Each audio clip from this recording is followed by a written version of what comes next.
Can a man's own guilt manifest as ghosts that haunt his every waking moment? 陛下怎么了？那里 Emperor Liu Yu is terrified by visions of ghosts. His attendants are worried because this is the 13th time this month, and the mysterious Taoist Xuan Zhenzi has been missing for 3 months.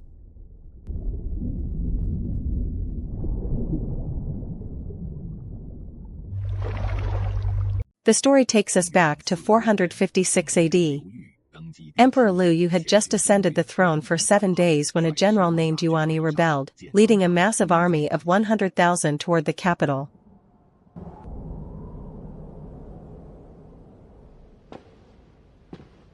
The emperor is informed that the rebel army is closing in.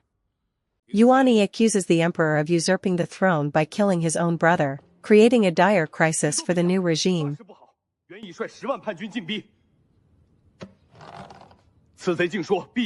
One official suggests negotiating for peace, but Liu Yu is furious.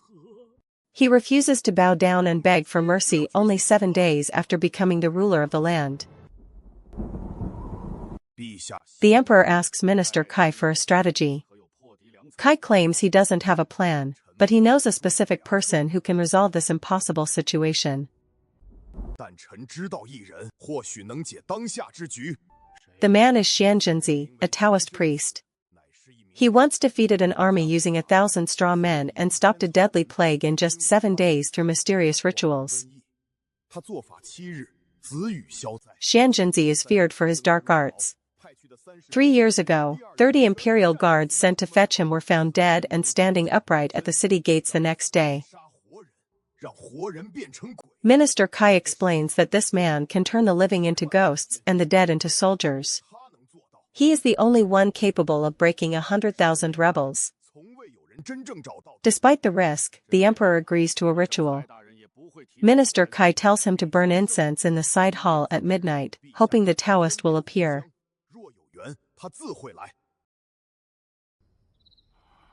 Strict orders are given that no one is allowed to approach the side hall during the midnight hour.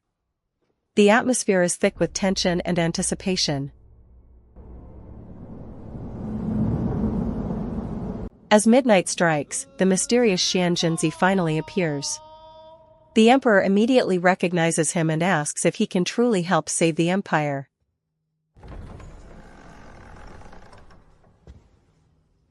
Xuan Zhenzi proposes a deal.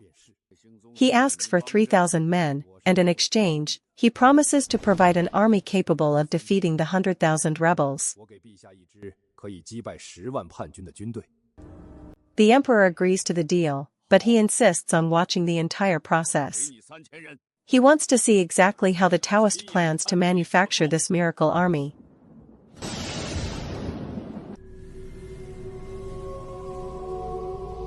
The general is unsettled by the Taoist's aura.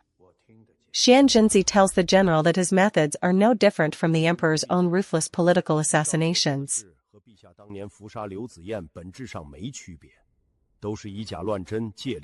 The priest reveals a special drug that causes loss of voice and hallucinations. He explains that mute soldiers are the only ones who can never leak secrets. He introduces a whistle that sounds like the wailing of ghosts. This psychological weapon is designed to terrify the enemy into submission. The general is horrified, realizing that the Taoist is turning living humans into walking corpses. This is a truly sinister approach to warfare. Xuan Zhenzi argues that once people believe they are ghosts, they will kill without fear or pity. He dresses them in ancient armor to erase their identities. The Taoist claims that in war, deception is the most powerful tool. The transformation of these men into the legendary soldiers of Suho begins. The emperor declares a general amnesty. He promises that anyone who joins the army will be spared from death and receive monthly pay and food.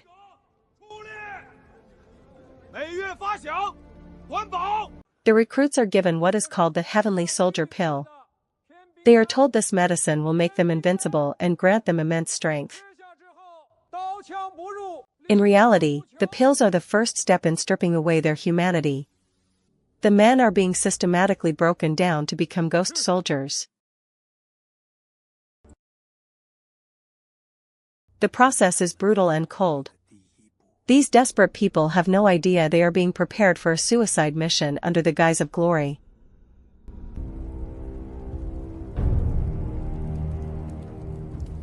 A dark ceremony is held. The priest calls upon the spirits to open the gates of hell and summon the ghost soldiers to serve the king.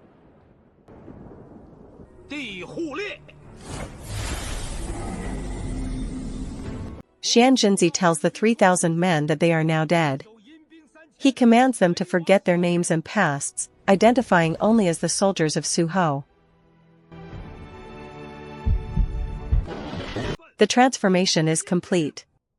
The men now move and act like mindless puppets, their eyes devoid of any human emotion or will.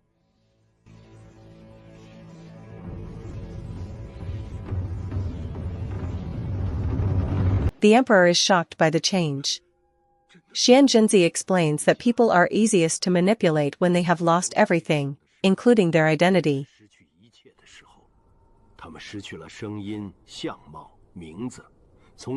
When a lie is believed by everyone, it becomes the truth.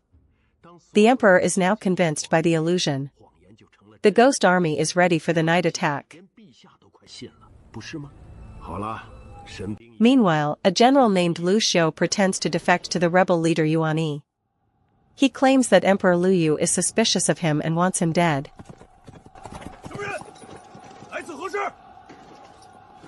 Yuan is skeptical, but Liu Yu swears a solemn oath. He invokes the spirit of Su Ho, claiming he will be struck dead if he is lying.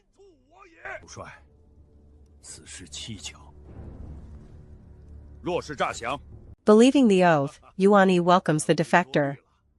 However, he has no idea that a psychological trap has already been set for his army.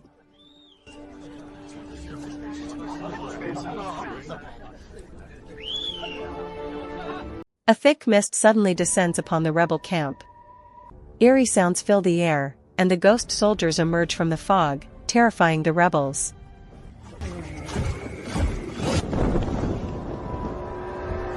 The rebels panic, convinced that actual ghosts are attacking them. Their discipline collapses in the face of this supernatural horror.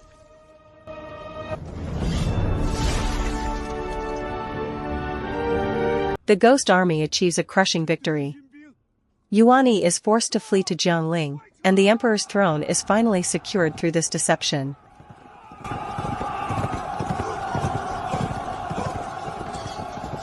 The emperor asks if the ghost soldiers should be wiped out. Xuan Zhenzi tells him that the soldiers are simply waiting for a ritual to finally find peace.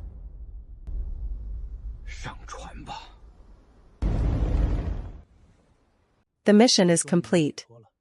3,000 lives were sacrificed to defeat 100,000 rebels. The Taoist views this as a calculated trade.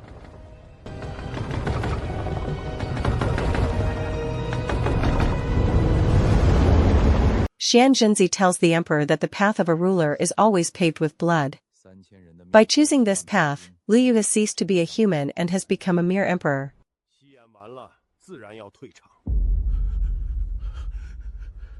By 466 AD, the rebellion is gone, but Liu Yu's paranoia grows.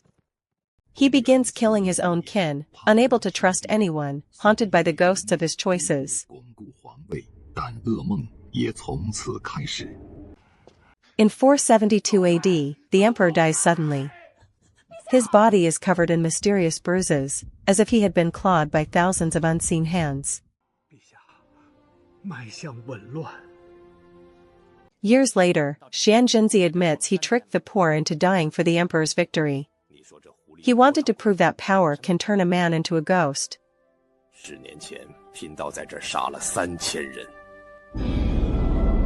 The Taoist decides it is time to pay his own debts. Do you think the emperor's suffering was a fair price for the power he gained?